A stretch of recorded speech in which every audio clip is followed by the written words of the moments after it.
My name is John David Longo, and I have the honor and pleasure of serving as mayor of Slippery Rock Borough. Very nice. So how long have you been serving as mayor? This is my 5th year in office. I just started my 2nd term here, so I am 2 months into my new 4-year term as mayor of the borough of Slippery Rock.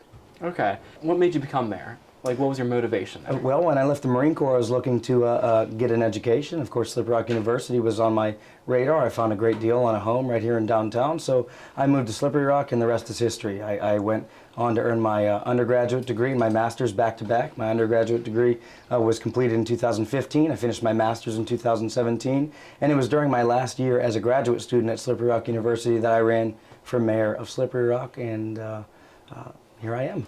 Yeah, it's pretty neat that right out of college you went straight to becoming mayor, so at least you're familiar with the area and all that. Sure. Cool.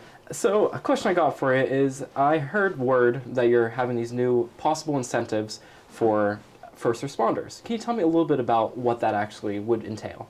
Yes, sir. So let me start by saying that Slippery Rock Borough is a member of a council of governments called the Slippery Rock Wolf Creek Council of Governments. And the reason I'm telling you this is because a lot of what that council of governments likes to discuss is how they're going to meet the demands of their constituencies. And in particular, a subject that continues to come up over and over again in communities surrounding all of Slippery Rock in the area is how is it that we're going to keep our first responders community bolstered enough to meet those demands. And so whenever you hear those kinds of conversations and you read statistics that say that 2,600 EMTs let their licenses in Pennsylvania expire in 2021 alone, and that that cliff is continuing, it makes you start to get the gears turning in your head as to what you can do in places like Slippery Rock or small town USA across the Commonwealth of Pennsylvania to make sure, again, that first responders are going to be readily near and available to us when the time comes, God forbid.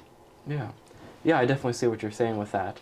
So have you reached out to, for example, the Slippery Rock Fire Department about what they think about this proposal? I've spoken with the chief and the assistant chief about this proposal, and they think that it's a great idea, as they've told me, and we've had some conversations about how it could be an opportunity to create incentivization or motivation for individuals, not just to get involved as a first responder, but then to stay active as a first responder, and that's especially important when you're talking about volunteer work. It's really tough to get folks sometimes to enter volunteer work, again, because it's a thankless job, but then to continue to do it when you have so many pressures in life, including having to take time to make a paycheck so that you can pay your bills. You don't always have the time to volunteer, and so we're looking just to make the right nod or gesture to, again, motivate and incentivize that kind of volunteerism. Of course. You definitely see what you're going at there.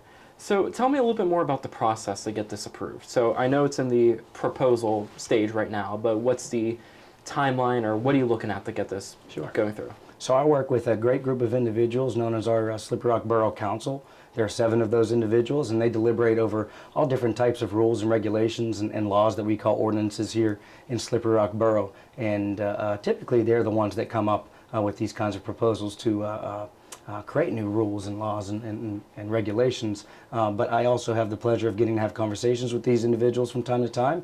And so what typically will occur is I might come to one of them with a proposal like this and create some language that I think might be conducive to the conversation or amicable or agreeable to the Borough Council, and I'll present that to the Borough Council members.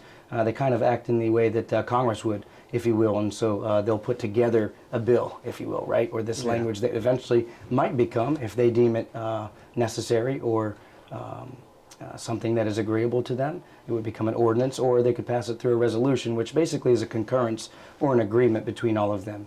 And so what we're going to see here even tonight is hopefully some deliberation over that proposal and a few other things. And eventually the Borough Council will confer again, or come together again rather, on the 3rd Tuesday of the month.